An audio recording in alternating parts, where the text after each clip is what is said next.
მერცხლა დაგლოცოთ, დაგაძლიეროთ, სულიერი წინსვლა ქონოთ. ყოველ დღე როცა ადამიანი დგება დილიდან ფეხზე, აუცილებლად უნდა ახსოვდეს ის, რომ ღმერთს უნდა მადლობა შეწიროს. ვინც კარგავს შეგრძნებას ღვთისადმი მადლობისა, ესეთი ადამიანი კარგავს იმ მადლს, რაც მან უნდა მიიღოს ცხოვრებაში. მადლი შემოდის თანდათანობით. ყოველ დღე არასდროს არ წყდება მადლის ნაკადი ადამიანისადმი, თუ კი ადამიანი შეგნებულად მიუდგება მადლის მიღების პროცესს. თუ კი შეგნებულად მიუდგება. ანუ შეგნებულად მიდგომაში რას გულისხმობს? როდესაც ადამიანი ააკვირდება თავის თავს თანდათანობით, როგორ იზრდება სულიერად.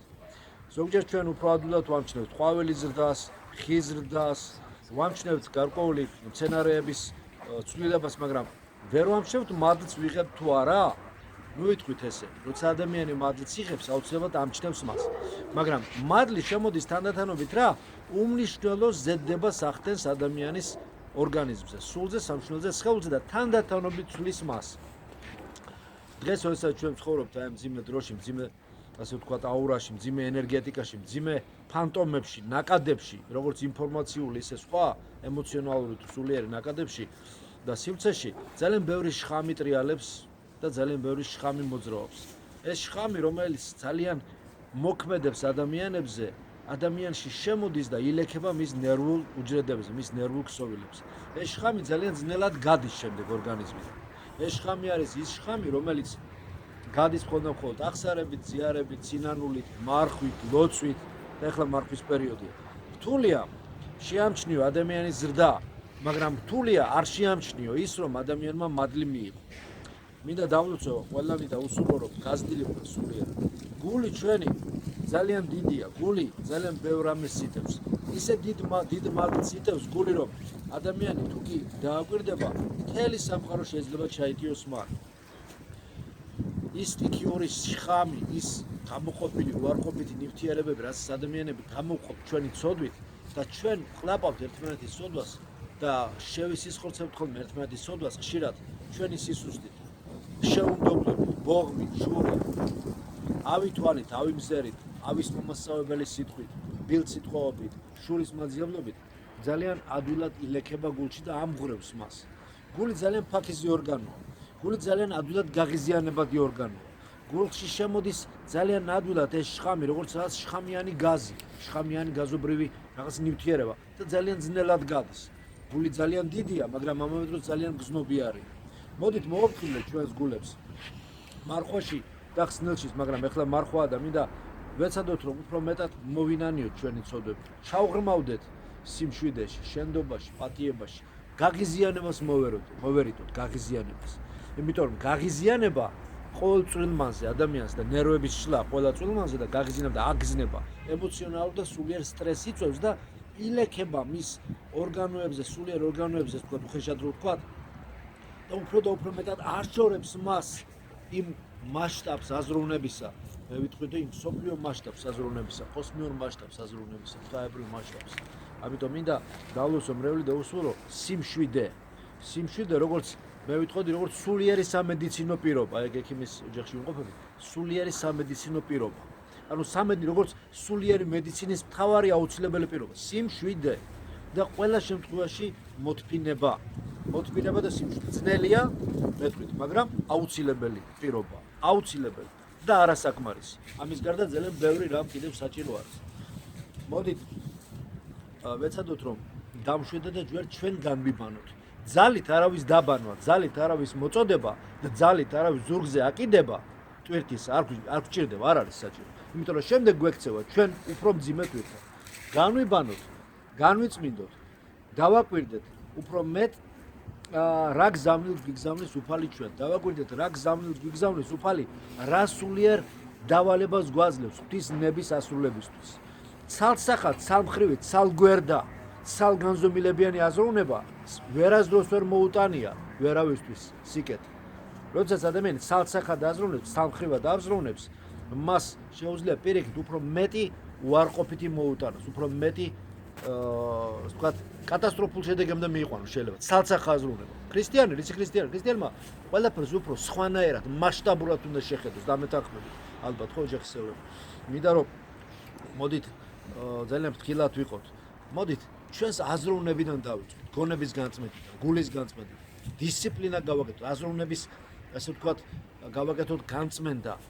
დისციპლინირებული აზროვნება დისციპლინირებულ ცხოვრებას იღებს. არადისციპლინირებული, ქაოსური აზროვნება ქაოსურ ცხოვრებას, ქაოსურ ემოციონალურ სტრესებს იწვევს, რაც მარხვაშიც და ხსნილშიც მავნეა ადამიანისათვის. უნდა გავიღვიძოთ, სულიერად უნდა გავიღვიძოთ. არ შეიძლება მძინარე მithხოვოს რაღაც. არ შეიძლება ეს. უნდა გავიღვიძოთ სულიერად. ის, რასაც გაღვიძებული ადამიანი მიიღებს, მძინარებს შეიძლება ვერც ითხოვოს. ითხოვს მძინარე, ვერა. ითხოვს, რას ითხოვს მძინარე? ვერაფერს ვერ მოიგებს. მაგრამ გაღვიძებული უკვე იღებს იმას, რაც შეიძლება გაღვიძების პროცესში მყოფმა, აი სანამ ადგება ფეხზე, იმან ითხოვოს კიდეც. შეიძლება. მაგრამ მძინარე უკვე და ფეხზე დამდგარი ადამიანი ღვთის წინაშე იღებს და უკვე როგორც ნათქვამია, ვინც ითხოვს, მან მიიღოს, ნათქვამია, ხომ?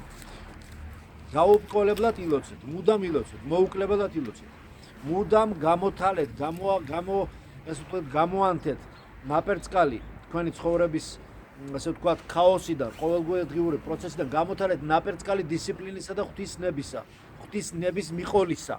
ნებისა, იმიტომ რომ ნება არის თავარი ადამიანში, ნება წვითავს, არის ბოროტი ადამიანი თუ არის კეთილი. ნება წვითავს პოზიციას ადამიანისა, პიროვნებისა, ღვთის წინაშე. ნება, ანუ ნებაზე თავისუფალი, ეს არის ღვთის ხატება და მსგავსება ჩვენში. მოდით უფრო მეტად მამაცურად ვიცხოვროთ მარხვაში და შევეცადოთ რომ უფრო მეტად შევხვდეთ მამაცურად იმ დაბკოლებს, რასაც ყოველდღე ხვდებით ხოლმე. შეუძლებელია, რომ ადამიანმა ყოველთვის პოზიტივი მიიღოს, ესეთი რამე არ არსებობს. ძალიან ხშირია ნეგატივიც, მაგრამ ჩვენ უნდა ვისწავლოთ, როგორ შევეჩვიოთ, როგორ მივიღოთ და როგორ გავარჩიოთ, რა არის უარყოფითი და რა არის დადებითი. შევეჩვიოთ ჩვენ რომ გვახსოვდეს რომ ჩვენ ძალიან ბევრი გამოცდილება გვაქვს და უნდა ვიცოდეთ რომ ჩვენ არც ბებრები ვართ და მოხუცებით, არც ახალგაზრდები.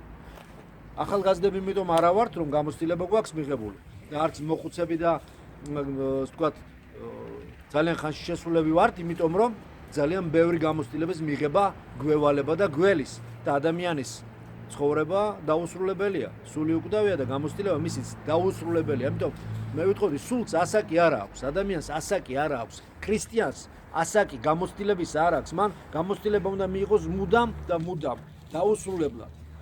საყრდენი ჩვენი გამოცდილების მიღების ეს არის ყოველდღიური ეკლესიური ცხოვრება. ღვთის ნება, რომელიც მოგვეცემა მოძღვრის პირიდან, მეგობარის პირიდან, ლოცვით, მარხვით, გზიარებით და შეფერებით. და ამ საყრდენს უნდა ჩავეჭიდოთ. საყრდენი არის ის, რომ ადამიანი მუდამ ღვთის ნებას მიყვეს. მე არ ვიცი ვიტყვი იმას, რომ ადამიანს ნება არ ქონდეს თავისი. ესეთი ადამიანი არსებობს, ნება აქვს ადამიანს, მაგრამ სწორად მიმართული უნდა იყოს. ღვთის ნების პარალელური უნდა იყოს ეს ნება.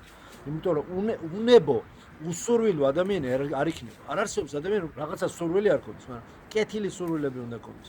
მხოლოდ კეთილი სურვილები, კეთილი მეტყველება, კეთილი აზროვნება, კეთილი ქმედება ბადებს ჩვენში მუდამ და მუდამ კეთილ ცვლილებებს, რაც წარმატებას და განხრობას ნიშნავს.